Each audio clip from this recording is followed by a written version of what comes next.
Church, Pastor Joselito de Paz. Okay, magandang gabi po. Tayo po yung manalangin. Yumuko po tayong lahat.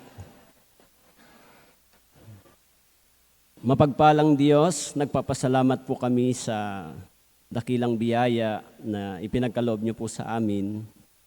Salamat po sa inyong salita at bigyan niyo po kami ng puso na kumikilala sa utang po namin sa inyong pag-ibig at utang po namin sa mga brothers and sisters na mga nagpagal upang makatanggap kami ng kaligtasan at buhay na walang hanggan. Bigyan niyo po kami ng puso na mababa at nagnanais na magbalik ng biyaya ng paglilingkod ng may katapatan at pag-ibig sa iyong harapan upang masuklian namin ang pag-ibig na tinanggap namin galing sa iyo sa abot naming kakayanan. Salamat din po sa napakagandang pagkakataon na ipinagkakalob niyo po sa amin sa araw na ito na nagsama-sama kami bilang iyong mga tinubos ng iyong banal na dugo, bilang iyong pamilya at ibinilang sa iglesia na kayo po ang nagtayo. Nawa po ang mga aral, ang narinig namin, ito po ay pumasok sa aming puso at gagamitin po namin bilang lakas at inspirasyon sa paglilingkod at pagsunod po namin sa inyong kalooban. Kaya po umasa kami sa pagpasok ng 2026 ay babaunin po namin ang pag-ibig na itinatanim ninyo sa aming puso upang maging apoy at lakas ng aming paglilingkod bilang motibasyon. Tulungan niyo po kami at pagpalain niyo po ang natitira pa naming oras sa gabing ito. Nawa po sa lahat ng ito ay makapagbigay kami ng luwalhati sa iyong pangalan. Maraming salamat po sa lahat ng mga salita na narinig namin mula sa banal na salita ng Diyos. Maraming salamat din po sa inyo sa dakilang biyaya na patuloy niyong pag-iingat sa amin. Salamat po, purihin po kayo. Ito po ang aming dalangin sa pangalan ni Jesus. Amen.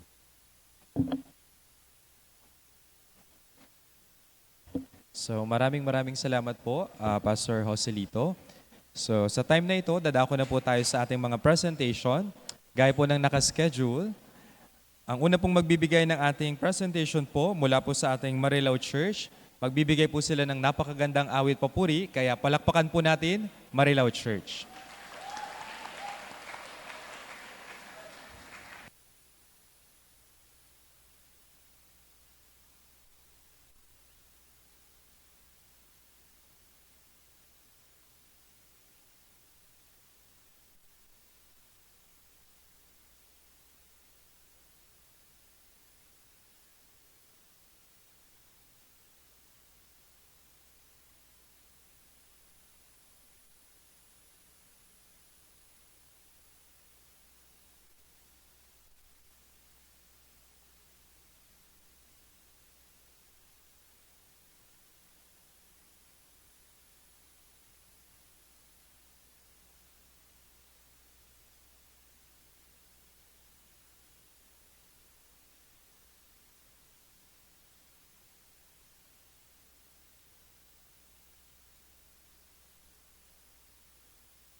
So thank you so much po.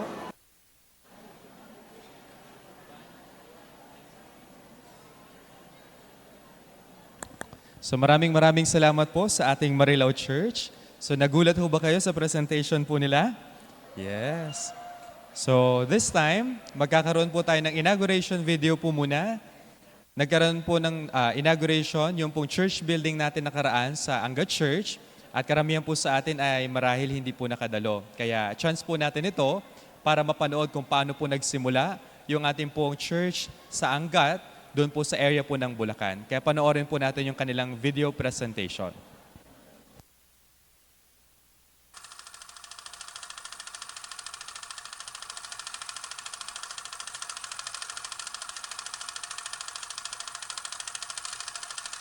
Noong pong August 2011, nagkaroon po ako ng chance na makarating sa Daegu, South Korea dahil sa isang invitation ng aking kapatid para pumamit ang mga in-laws niya po sa Korea for the first time. Si Oni, yung pong elder sister ng aking brother-in-law, meron po siyang DVD Bible seminar na pinapanood po sa amin. Ang naibigay po sa akin ay ang cellphone number sa Ortigas Church at noong mga panahon yun, ang pastor po doon ay si Pastor Lee J. Wu. At nang makausap ko po si Pastor Lee J. Wu, I was referred to Malolos Church at nakausap ko po si Pastor Jojo Villa Garcia. Nadala po ng Malolos Church si Pastor Atoy po sa aming tahanan at inanyayahan ko rin po ang ilang kapitbahay namin para po makamakinig po ng Bible study.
Kaya bilang pagpapasalamat po ng ating Angga Church, together with our Bulacan churches, sila po ay naghanda ng isang napakagandang awit papuri para po ibahagi yung biyaya at pag-ibig na kanilang natanggap sa Panginoon.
Maraming salamat po sa ating Angga Church at Bulacan Churches.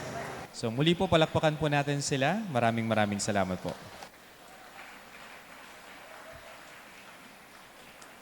So ngayon po, magkakaroon po tayo ng testimony mula po sa isang kapatiran mula po sa Antipolo Church.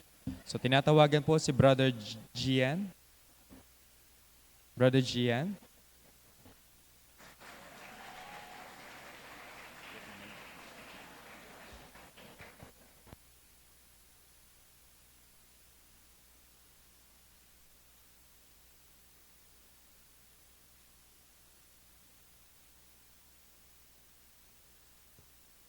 Sound check.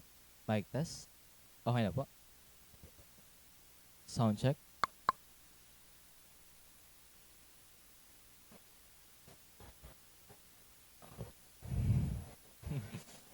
Ayun po mga kapatid, magandang gabi po sa ating lahat. So ako po si Brother Gian from Antipolo Church po. So ngayon po, nabigyan po ako ng pagkakataon para maibahagi po yung karanasan na ipinahintulot ng Diyos sa akin kung paano po ako naligtas. So okay lang po ba? Mahingi po muna yung magaganda at gwapo ninyong ngiti bago po ako magsimula. Ayun po. So dati po kasi kabado ako since yung mga nakatingin po sa akin lagi nakaganon. So for the meantime, sa pagpapatuloy ko po, nalaman ko na seryoso lang sila sa pakikinig. Kaya ayun po mga kapatid. So naligtas po ako noong September 8, 2023. So napakarami pong bagay na nangyari po sa Christian life sa time po na yon. So nung kabataan ko po, isa po akong bata na pasaway din po sa aking mga magulang. Then isa po kaming Catholic.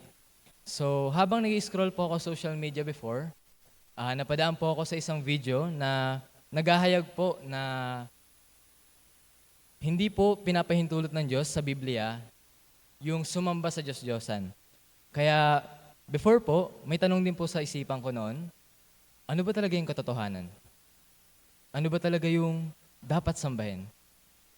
Sa pag-ibig po ng Diyos, nagkaroon po ako ng pinsan. So originally po, hindi po kami yung unang na-save ni Brother Marco sa family ko. Supposedly po, may isa po akong pinsan, si Ate Laika. So dati po, in-evangelist siya ng kaibigan niya sa PUP. Sa pagkakaalam ko po, yung kapatid po na nag-evangelize sa kanya from QCC po. Kaya, ayun po, hopefully po, yung kapatid po na yun is matulungan niya po ako kasi sobrang tigas po ng puso ni ate. So, ayun po. Gaya nga po nun, isa po kaming Catholic. And so, nung naimbatahan po ako ni Brother Marco sa isang Bible seminar po na ginanap sa Ortigas, hindi pa po ready yung heart ko nun kasi sobrang bata ko pa po. So, nangyari po nun, yung isip ko lang kung bakit ako sumama kay Brother Marco kasi gusto ko mag-bike. Gusto ko makabanding yung kapatid kasi sa pamilya po namin, kakaunti lang po kaming lalaki. Then yung iba po, tumiwalag pa. So, alam niyo na po yung meaning nun. Naging ano po sila. So, ayun po. Nung matapos po yung Bible seminar na inatinan ko, hindi po ako naligtas nun dahil iba po yung motibo. Kaya ang nangyari po nun, namuhay po ako habang patanda ko ng patanda, namuhay po ako bilang isang makasalanan. Nag-inom po ako, nag-vape, dahil napakabarkada rin po ako. Pero gayon pa man po, naranasan ko pa rin po yung pag-ibig ng Diyos. So isa rin po akong basketball player. So mahilig po ako maglaro ng basketball sa amin kasi may malapit po na court. So dati po, napakarami ko pong kaibigan doon, na tinuturuan po ako kung paano maglaro talaga.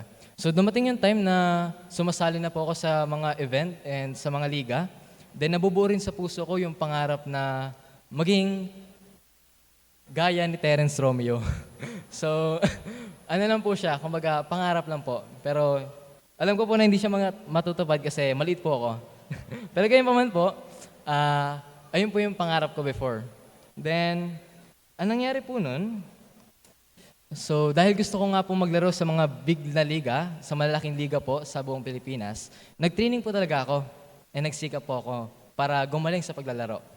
Pero sa kasamang palad po, sa kasalukuyan ng paglalaro, nabali po itong kamay ko. So, yung dalawang buto po dito sa kaliwang kamay ko, baling-bali po talaga siya, as in nawala siya sa alignment. So, yung time po na nagpapagaling po ako sa fractured na po na yon, ang nangyari po, since gusto ko nga po maglaro ng basketball, pero hindi ko na siya magawa kasi nagpapagaling ako, Ang ginawa ko po noon, nag-download ako ng NBA sa cellphone ko. Pero dahil sa excessive na paglalaro, hindi ko na naingatan yung phone ko, tinanggal din po siya ng Diyos. So, ang nangyari po noon, parang nag-blackout po siya, then hindi ko na po talaga siya nagamit. So, wala na naman po akong mapaglibangan. So, buryong-buryo po ako sa bahay that time. Ang nangyari po, habang hindi pa po gumagaling yung kamay ko, habang nakabandage po siya, na-diagnose din po ako sa pneumonia. Tapos nagkaroon po sa isip ko, napatanong po talaga ako, bakit kaya nangyayari sa buhay ko to? Ano kaya ang layunin ng Diyos?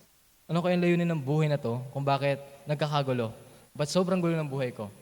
So, yung family po namin, bata pa lang po ako, broken family na po siya. So, naghiwalay po yung magulang ko. And ayun po,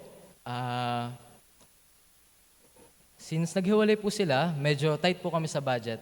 Kasi that time po, si mama ko lang po yung nagsusupport sa amin. So, OFW po siya. Pero ngayon po, nasave na po siya sa awa ng Diyos. Then, ayun po, nangyari po nun, yung nangyari sa akin na puro kahirapan lang, nabuo sa puso ko yung dukhang espiritu. Nawala po talaga sa isipan ko na yung layunin ng buhay, parang hinanap ko talaga siya. Kasi napatanong po ako nun, kung ito yung layunin ng buhay ko, maging basketball player, ba't nangyari sa akin to? Ba't sobrang dami kong problema? Tapos, binigyan po ulit ako ng pagkakataon ng Panginoon na maka-attend ng isang Bible seminar. So, doon po siya ginanap malapit sa amin. Then, yung time po na yun, sinet ko talaga yung isipan ko na makikinig po talaga ako ng maigi. Dahil gusto ko rin malaman kung ano ba yung layunin ng Diyos sa buhay ko. Ayun po, paunti-unti po habang nakikinig, nabubuksan po talaga yung puso't isipan ko. Yung pagkatakot sa Diyos na kinakailangan para maligtas, nabuo talaga sa puso ko. Takot na takot po ako noon nung narinig ko yung rapture. Dati po, napapaso lang ako ng mantika, ng stick glue habang gumagawa ng project. Sobrang sakit na po. Tapos nung narinig ko pa na nuclear bomb pala yung gagamitin ng Diyos para sunugin yung buong mundo, and wala akong magagawa para makaiwas dito, grabe po yung pagkatakot ko sa Diyos. Dumagdag pa po yun nung session 4. Papunta pa pala ako ng impyerno. Grabe po yung naramdaman kong bigat sa balikat ko po nun. Pero grabe po yung pag-ibig ng Diyos.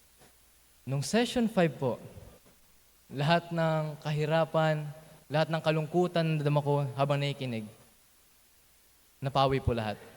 Napalitan po siya ng galak na hindi masukat. Lalong-lalo na po nung nabasa ko po yung talata na Isaiah 44 verse 22. So ito po yung salvation verse ko po. Okay lang po ba? Bigkasin po natin sabay-sabay. In 3, 2, 1. Isaiah 44 verse 22. Aking pinawi na parang ulap ang mga pagsuway mo. Sorry po. Ginigising ko lang po kayo kasi parang nakakatulog na iba. Basahin ko na lang po. Aking pinawi na parang ulap ang mga pagsuway mo at ang iyong mga kasalanan gaya ng ambon. Manumbalik ka sa akin sapagkat ikaw ay tinubos ko. Yes. Yung kasalanan ko po nun, gaya ng ulap. May maliliit, may malalaki. Gaya ng ambon, hindi po mabibilang. Pero dahil po sa dugo ng Panginoong Jesucristo, pinawi niya po lahat ng yan. Kaya nga, yung hymn po kagabi, yung congregational song, kinakabahan talaga ako eh. Di ba? Sa pag-ibig ni Kristo, ang aking mga kasalanan ay pinawi niyang lubos. Okay? Kaya, lubos po ako nagpapasalamat sa Panginoon nung naunawaan ko po yung biyaya niya na hindi niya inalintana kung ano po yung dungis ko nun. Minahal niya po talaga ako ng sobra. Kaya nga po ngayon, nagnanais po ako na suklian yung pag-ibig ng Diyos sa pamamagitan po ng buhay ko.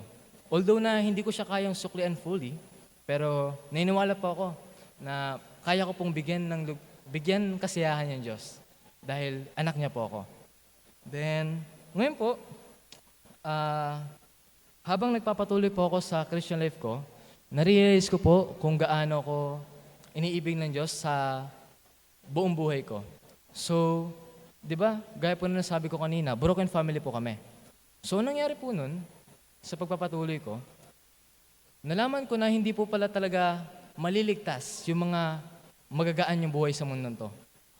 Dati po kasi, yung family ko po, so napaka sigasig po nila sa pagdating sa pera.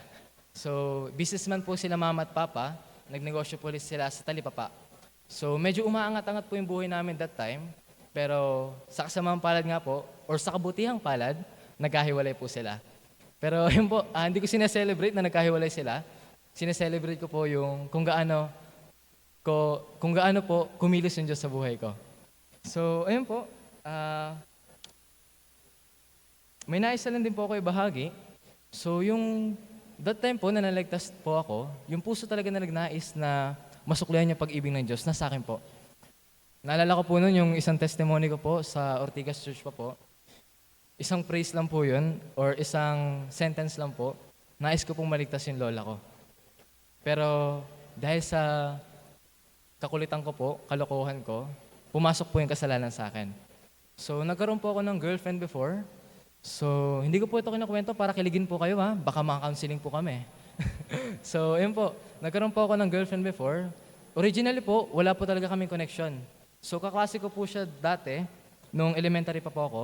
Pero nung papunta po ako sa Bible seminar, kung saan po ako naligtas, biglang may ginawa si Satan para magkausap po kami. So, unti-unti po, nire-develop yung relasyon namin. Then, hanggang naligtas na ako, naging kami na po. Ang nangyari po nun, since, syempre, hindi po gagamit ng maruming kasangkapan yung Diyos. So, nangyari po sa akin nun, nawala po talaga ako sa iglesia. Although na ginagabayan ako ng mga kapatid, kaya naman, may support naman ng van, may hatid sundo naman, kahit na malayo, kahit na binibigay sa akin ng Diyos lahat ng pangangailangan ko para maligtas, para makapagpatuloy, hindi po talaga ako nakapagpatuloy nun dahil sa kasalanan. Pero gayon pa man po, yung isa po na-realize ko dito na mahalaga po, hindi ko po dapat i-underestimate si Satan. Nagbasa po ako ng isang libro kay D.L. Moody po. So, nabasa ko po doon, kaya nahihirapan or natitisod yung mga Kristiyano dahil ina-underestimate po nila si Satan. So, that time po, naging maingat po talaga ako nung na-realize ko yung bagay na yun. So, ngayon po, sobrang dami pong lalaban kasi senior high school na po ako. So, sa school po namin, sobrang luwag. And sobrang daming kasalanan po talaga yung inaalaw sa school po na yun. Kaya sana may sama niyo po ako sa panalangin ninyo na wag po ako matisod sa bagay po na yun hanggang dumating po si Kristo. So ngayon po, kahit na nagfe-fail po ako sa Christian life ko, yung Diyos po, hindi niya po ako pinapabayaan. So sa pamamagitan po ng Bible reading, sa fellowship po sa mga kapatid, unti-unti po na nanunumbalik yung Christian life ko po. So, kahit po na marami po akong kahangalan sa harapan ng Diyos, and minsan po na sobra yung guilty na nararamdaman ko, yung Diyos po, lagi niya po ako nire-remind. Sinabi niya po sa Hebrews 9:12, tiniyak niya na po yung walang hanggang katubusan. So, hindi ko na kailangan mag-alala kung ano pa yung kasalanan na nagawa ko. Kinakailangan ko na lang mag-repent para po makalakad ulit sa lakarin, sa takbuhin na nilagay po ng Diyos sa akin. May isa po talaga akong sermon na napakinggan. Sobrang nagbigay po siya ng kagalakan sa puso ko. So sinabi po dun, sinasabi daw ng Diyos sa mga Kristiyano, anak, huwag ka naman lumo. Nilagay ko yung takbuhin sa harapan mo. Nilagay ko rin dun yung walang hanggang gantimpala na nais kong ibigay sa'yo. Kunin mo yun. Nais kong kunin mo yun. Kaya nga ngayon po, kahit po na sobrang hirap, kasi napakarami ko pong kahangalan na nagagawa, patuloy pa rin po sa Christian life. So ngayon po, dahil, sorry po, kulang po tayo sa time, gusto ko na pong dumako sa prayer request ko po. So napakalaking opportunity po na makapagbahagi dito kasi napakarami pong tapat na kapatiran na nakakapakinig po and makakapanalangin po na kasama ko. So unang-una po, prayer request po sa Antipolo Church, sa unity po namin. Nawa po, ito pong mga sermon po na nandito is may sa buhay po talaga namin siya. Ganun din po sa Rizal Evangelism. So kami po, gusto po namin na ma-evangelize din yung buong Rizal. So kung may mga kamag-anak po kayo na gusto niyo ipa-evangelize na malapit po rin sa lugar po namin, willing po kami tumulong. Tulungan po tayo dito. Kaya kontakin niyo lang po yung yung minister in church po namin, si Evangelist Emmanuel po. And ayun po, sa trip po, family evangelism po. Nawa, nagtitake down notes po kayo. So, ayun po, napakarami ko pong pamilya kasi, ayun po. So, Ladja family po, sana may evangelist po namin siya, nila Brother Marco and Sister Lourdes. Ganun din po sa Kaday family po, sa family po nila. And sa Murillo family po. Ganun din po sa Villamor family, sa side po naman po ng papa ko. So, ayun din po, prayer request din po sa growth ng Christian life po ng mga kapatiran sa Antipolo Church. Nang sa gayon po, sama-sama po natin maluwalhati yung Diyos lahat. Ganun din po sa ministry po na binigay sa akin ng Diyos. So bagamat hindi po ako karapat-dapat, tinawag po ako sa mga ministry po sa church namin.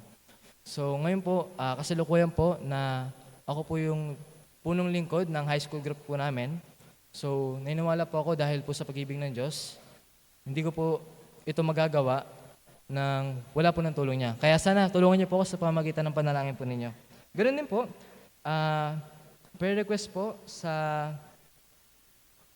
paglago din po ng mga kapatiran po sa Ladja family po. So medyo nahihirapan lang po sila magpatuloy even though nakapakinig na po sila. Kaya ayun po mga kapatid, maraming salamat po sa pakikinig po ninyo. Thank you so much po.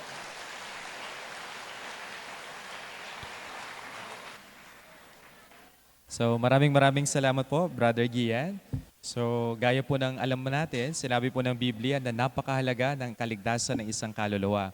So ngayon po, bilang importansya po sa kaligtasan ng mga naliligaw na kaluluwa, ang ating Ortigas Church brethren o mga kapatiran, sila po ay isa sa mga pioneering po ng ating deaf evangelism or ministry. Kaya yung kanilang deaf mission team po ay nag-prepare ng isang video presentation para malaman po natin kung paano nagsimula at kung ano po yung mga bagay na kanilang ginagawa para po maipangaral maski po sa ating mga deaf people o person, yung pong salita ng Diyos at kung paano po sila maliligtas. Kaya panoorin po natin yung kanilang video presentation. Salamat po.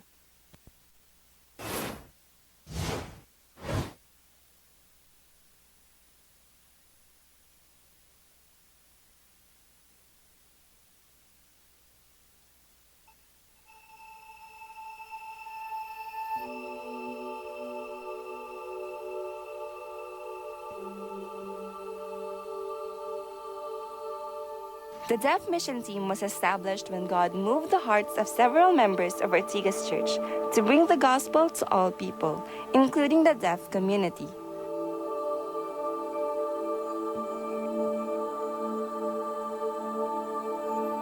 In 2008, one sister made meaningful connections with members of the deaf community in Palawan. Through these deep connections, she did not only learn the basic sign language but also gained first-hand experience in communicating and interacting with them. After she received salvation, they became among those she earnestly desired to reach, despite her limited skills in sign language. This moved her to continually pray for a chance to share the gospel with them effectively.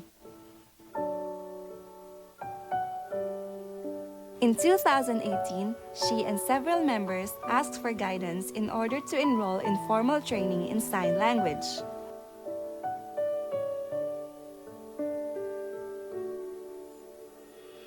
By God's grace, they were able to enroll in the Filipino Sign Language Learning Program at DLSU College of St. Benilde.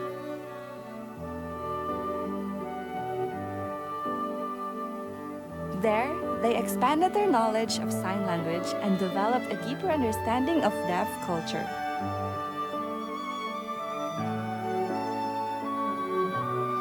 During this period, they met Mr. Mark Aljan Alvarez, who served as their deaf buddy throughout their year of study. Before their graduation, they prayed for him and invited him to read the Bible Seminar book and watch the Bible Seminar Session 4 and Session 5, accompanied by an FSL interpreter. Through the help of the Holy Spirit, Brother Mark understood the true gospel.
By the grace of God, Brother Mark remained in the church and began teaching basic Filipino sign language at Ortigas Church with the support of several brothers and sisters.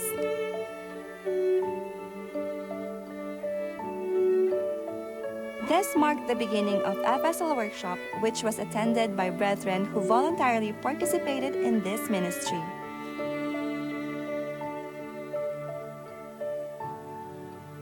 As the members' knowledge of sign language continued to grow, the church was able to produce its very first recorded Bible seminar with an FSL interpreter through the help of the deaf brethren.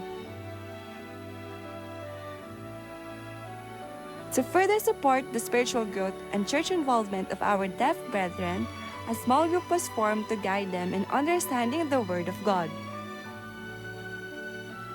From large gatherings to more intimate fellowships, this ministry continued to expand by God's leading.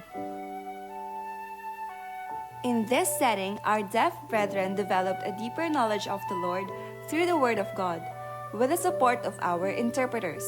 They also gained a clearer understanding of the importance of living the Christian life.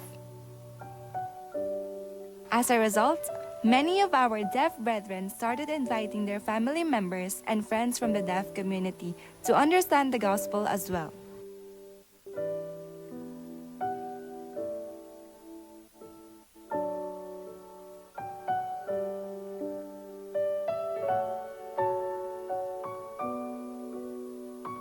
Upon receiving assurance of their salvation, they also demonstrated their faith through baptism.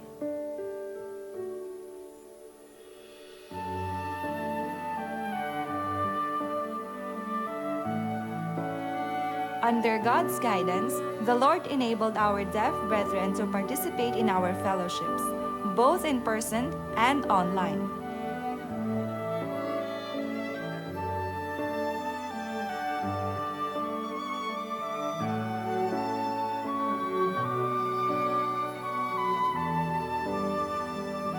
By God's continued guidance over this ministry, He has blessed the efforts of all involved, allowing this blessing to be shared with churches within the Philippine Life Word Mission, including Tanawan Church, Manila Central Church, and Naga Church. Through God's great love, He also made the Mindoro mission possible, supported by our deaf brethren living there. From the initial efforts, followed by the continuous Bible seminars in Mindoro, the Mindoro Mission Branch was established. This branch is currently being guided by Ortigas Church and Tanawan Church. And finally, Sister Cristel will share her personal testimony.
So muli po, palakpakan po natin yung ating deaf ministry. So maraming salamat po sa inyong mga sakripisyo at nawa mas marami pa pong mga tao yung maabot ng ating Bible seminar o yung pong kaligtasan. So sa time na ito, meron pong church story video mula po sa ating Quezon City East Church. Panoorin po natin ito. Kapanabay po nito, meron din po silang dance, praise po mamaya. Okay? Panoorin po natin.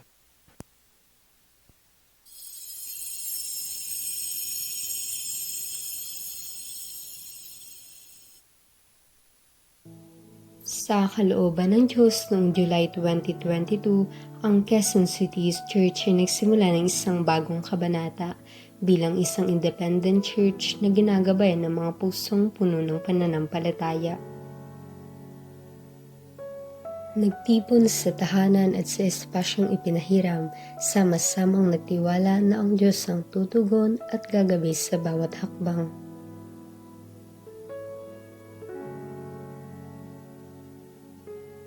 Kahit matinding araw o malakas na ulan, hindi napigil ang pananampalataya ng kapatiran.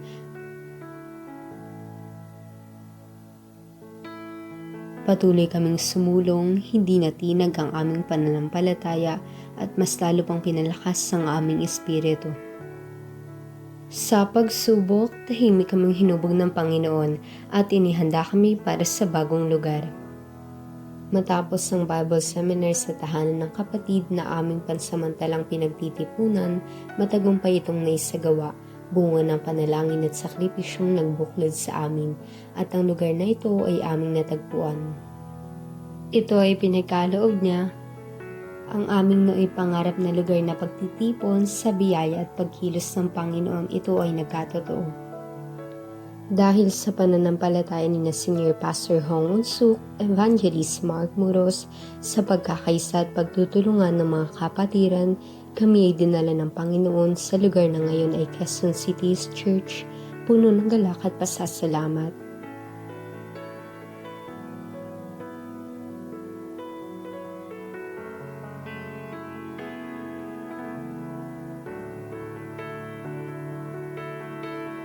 Sa umpisa, wala kaming mga kagamitan gaya ng lamesa, hindi sapat na mga upuan, at ang ilan ay nakaupo sa labag. Hindi naging komportable ang sitwasyon, subalit ang iglesia ay napuno ng pananampalataya, ang mga kapatid ay dumadalaw ng walang pagrereklamo upang makapakinig ng salita ng Diyos. Muli, sinubok ng Panginoon ang puso ng mga kapatiran at dahil sa iisang puso, ang bawat isa ay masayang nag-ambagan upang makabili ng karagdagang upuan, gumawa ng mga lamesa para sa ikalalago ng iglesia. Hindi lamang iyon para maging komportable at para sa ikalalago ng iglesia, kundi iyon din ay naging patotoo ng pananampalataya. Iyon ay naging hakbang para maging inspirasyon at kalakasan ng bawat isa para sa espiritual na pakikipaglaban sa hinaharap.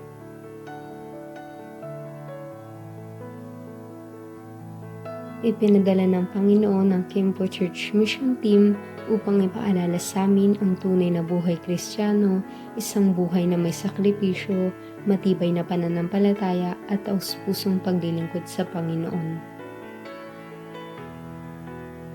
At muli niya itong ipinaalala nang muli niya ipadala ang Kimpo Church Mission Team sa mas malaking misyon na hindi madali at komportable para maabot ang isang malayong isla at maihatid ang ebanghelyo ng kaligtasan.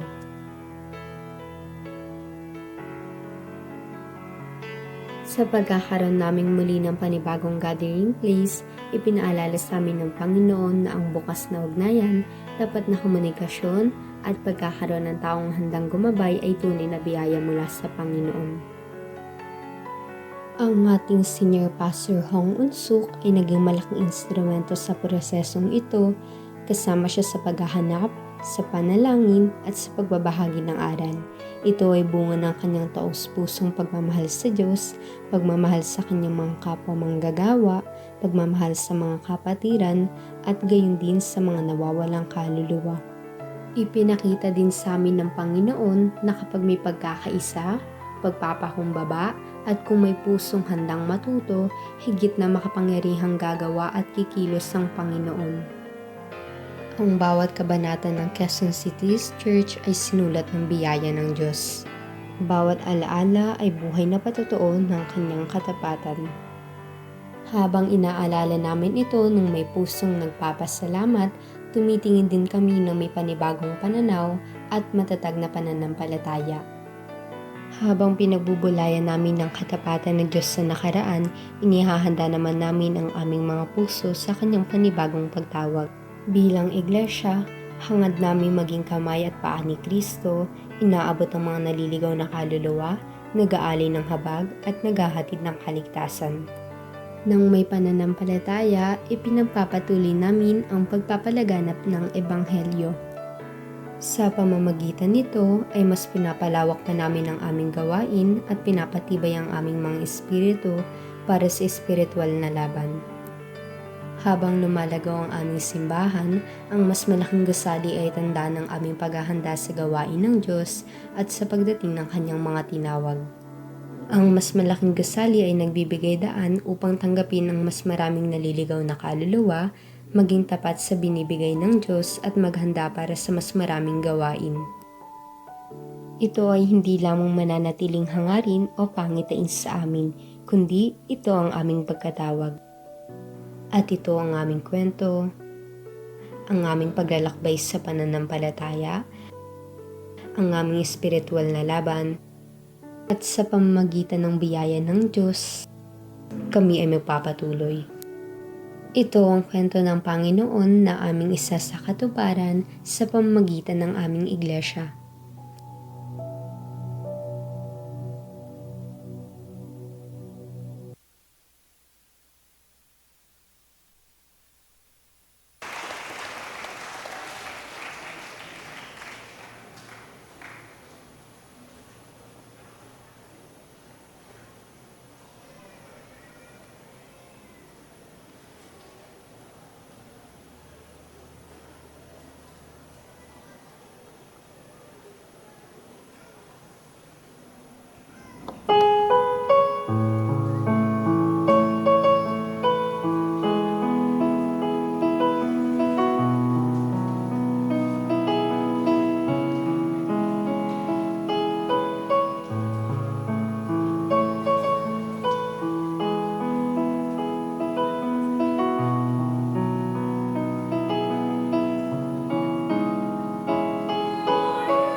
So thank you so much po sa ating Quezon City East Church. Maraming salamat po sa inyong church story video. So sa dakong ito, isa po sa pinakamalayong church o lugar ay ito pong magpipresent sa gabing ito. Sila po ay mula sa Cebu, kaya please welcome, palakpakan po natin, Cebu Church, brothers and sisters.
Maraming salamat po sa ating Cebu Church brothers and sisters.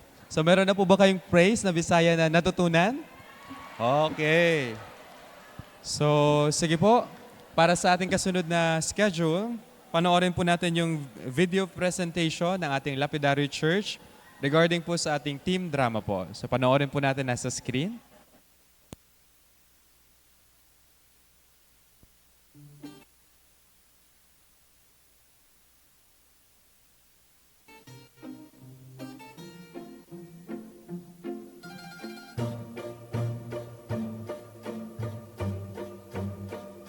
Hi, ako si Brother Paulo, isang kabataang Kristiyano.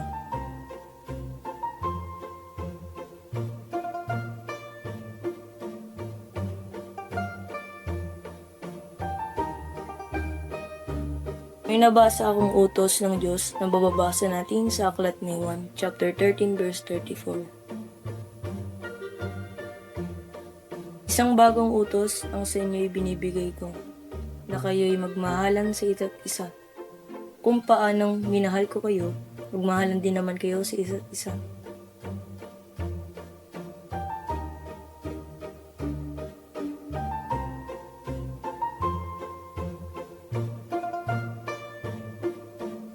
Paano ko nga ba maipapakita ang pagmamahal ko sa iba?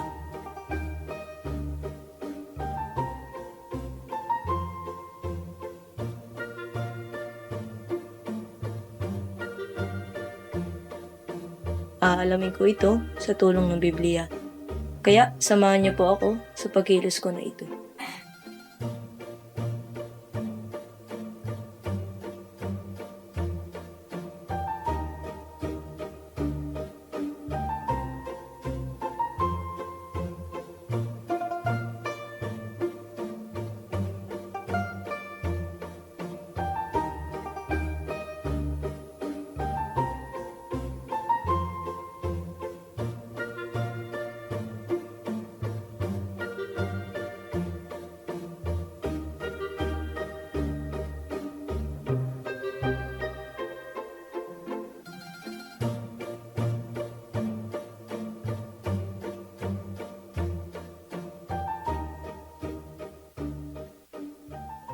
Uy, brother Pao.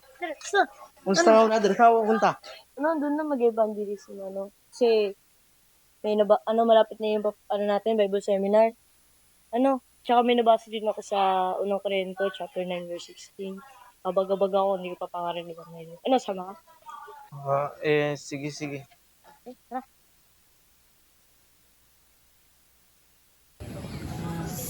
Mo, yung mga kabataan doon, Tara, puntahan natin.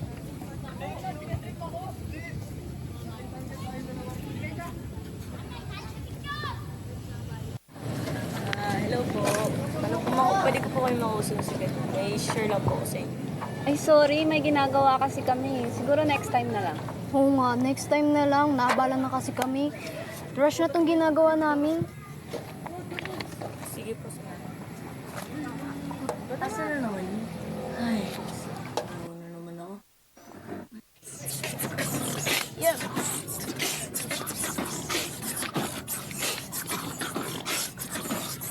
Hello po. Halika dito. Halika dito. Bigyan mo ng beer. Hoy, Paolo. Ikaw pala ay nandyan. Gusto mo hampating ka ng upuan. Oy, Paulo. Huwag ka sana magtampo. Ang kulit-kulit mo, uumpog ko ulo mo. Oy, Paulo, puro ka na lang dasal. Baka ikaw ay aking masakal.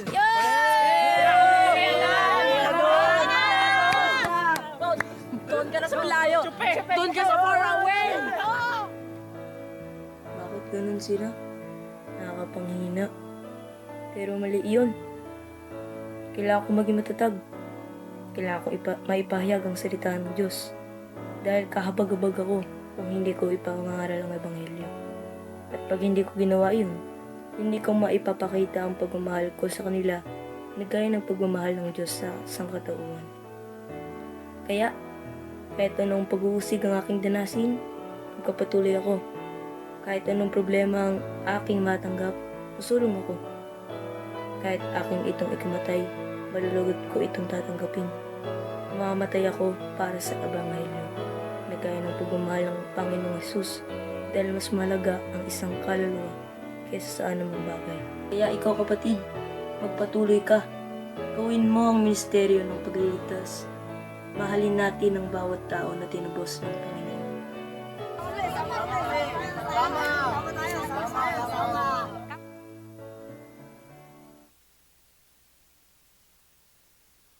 Ng sermon, no? Kaya dapat mas masigasig pa tayo sa pag-invite para marami tayong mahikayat at naipag natin pagmamahal ng Panginoon. Oo nga eh. Ayun si Brother Christian na tara, punta natin. Yayin natin na po sumama sa evangelism. Huwag na. Bakit? Natamad ka lang naman eh.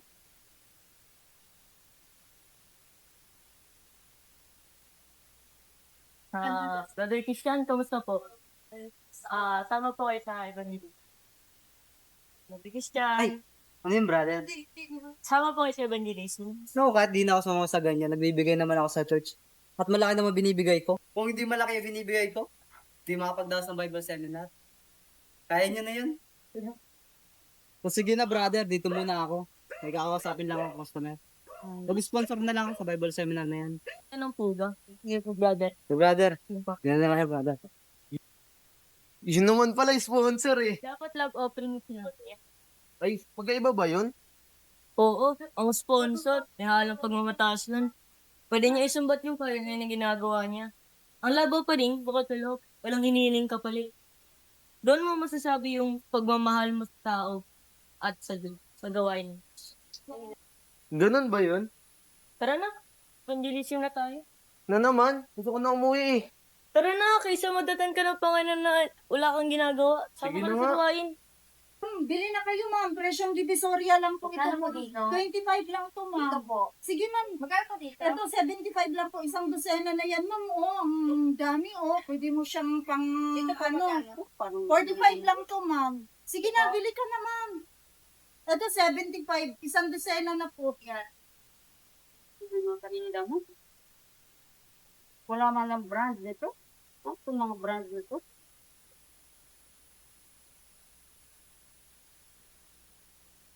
Ano ba? Bili ba kayo o hindi? Kanina pa kayo, kinakalat niyo yung paninda ko eh.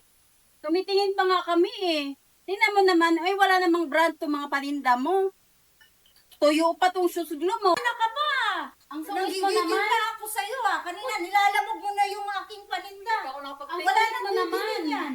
Sakit mo naman, wala nang bibili Eh, sa'yo. kasi kanina pa kayo bili na bili, tapos hindi kayo bumibili. Kaiba na lang kami bibili. Eh, ang pangit ng ugali ng tindera na to. Eh kasi naman pili kayo ng pili, tapos wala naman kayo nilalabas na pera. Oh, kayong dalawa dyan, anong tinitingin-tingin nyo? Bibili ba kayo? Ano ba wala dyan? Alis na ako.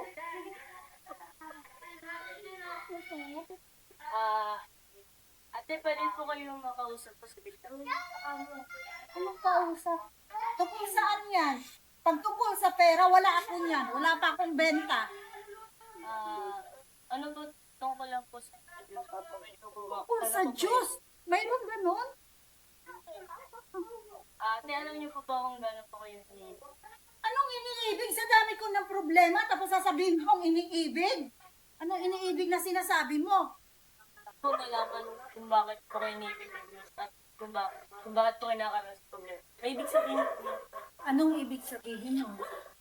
Iniibigan po sana po kayo sa Bible seminar po namin. Doon niyo po malalaman yung kasagutan sa mga katanungan niyo po. At bukod po doon niyo po malalaman kung paano po talaga yung inibig. Mayroon ba talagang tunay na Diyos? Opo, doon niyo po malalaman pag umatit po kayo. Bukod doon din po, malalaman niyo rin po kung bakit po naka-problema at bakit po kayo nandito po. Katuwa ka naman, ang galang-galang mo. Yan po kasi yung sinabi sa Bible, kung paano po ako nag-evangelize. Nakasulit po yun sa unang Pedro, chapter 3. Doon po, nakatabi na kailangan ko po ipakita na may paggagal po, galang at may ingatan ko po yung aking Okay. Sige, bihaatin ako. sige po na, ito na po. Bali po, dyan lang po yung sa kabilang state. Mamaya po 6 p.m. po yung pero puntahan ko na lang po kayo para Thank you.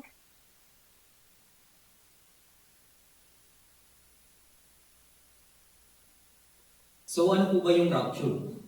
Sabi po dito sa unang Tesalonica, chapter 4, verse 17, pagkatapos na tayong nabubuhay ay natitira, ay aagawin kasama nila sa mga ulap upang salubungin ang Panginoon sa papawirin. At sa gayon ay makakapiling natin ang Panginoon. Yun po yung rapture. Kukunin po tayo sa papawirin. Bigla pong, yun po. Ganun po. At pagkatapos po, nakunin po yung mga naligtas na hintil, magkakaroon na po ng 7 kapighatian at gayon din sa tinatawag nating 7 years tribulation. So ano po yung purpose nito? Sabi dito sa Revelation chapter 7 verse 4, at narinig ko ang bilang ng mga tinatakan, 144,000 tinatakan mula sa bawat lipi ni Israel. So dito po, anak po ni Israel. Wala na po dito. Good morning, ang brother. lipi. Buti umabot ka sa closing Sulat prayer po na. dito, ang lipi ni Judah, Ruben, Gad, Aser, Neftali, Manases, Simeon, Levi, Isakar, Zebulun, Jose at Benjamin. Wala po kayong nakita dito na Pilipino. Wala po tayo nakita dito na isang Koreano, isang Bisaya, isang Tagalog. Ngayon, tanong ko po sa inyo, ano po yung lipi na wala po dito at hindi po dito nakasulat? Ano ba naman yan? Ayan na naman yung lipi po sermon. nila. Sabi Paulit-ulit dito, ko na sa narinig Genesis chapter 49, verse 16 Ay, to nako. 17, si Dan ay Matulog na nga. hatol sa kanyang bayan bilang isa sa mga lipi ni Israel. Si Dan ay isang magiging ahas sa daan, isang ulupong sa landas na mangangagat sa sakong ng kabayo. Kaya, Asa na sila? Ba't tatlo na lang kami? Ba't ako na yung sa rapture? Nagbibigay na ako sa church ng malaki. Sino ba yung rapture? Gumagawa naman ako ng kalooban ng Diyos. Nagbabasa ako ng Bible.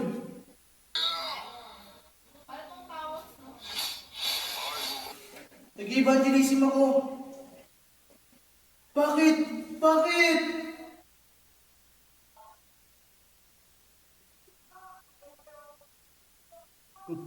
Saan sila? Saan sila? Ito na pala yung rapture. Kamat. Doon sa nakabutan ko siya ng kanina, si Lagi Yorkut, sabi nung lagi 44,000 na Israel maliligtas. Sakto, Israel pa naman pangalan ko. Siguro maliligtas pa ako. Isa-isa yung pastor eh. Alam ko talaga may lahi ako Israel eh. Alam ko may pangalan ako dito eh. Saan kaya dito?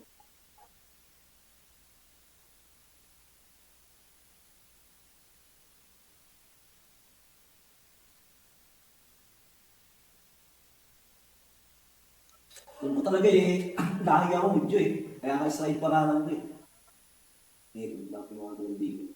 Yung po si Pastor, may listahan ng mga maliligtas eh. Nasaan ba yun? Oo. Basta, kasama ako doon. Sabi na eh. Alam ko talagang kasama ako eh. Kaso di pilitan. Ano sabi ng pastor, hindi daw maliligtas yung nasa lipitan pagtapos ng rapture. Ano ba ano to?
So muli po, maraming salamat po sa lahat ng nagpagal at nakibahagi sa ating second half ng General Fellowship. Nag-enjoy po ba kayo? Okay. So maraming salamat po. At para po sa ating closing prayer, tinatawagan ko po si Pastor Jason Rulusta. Maraming salamat po.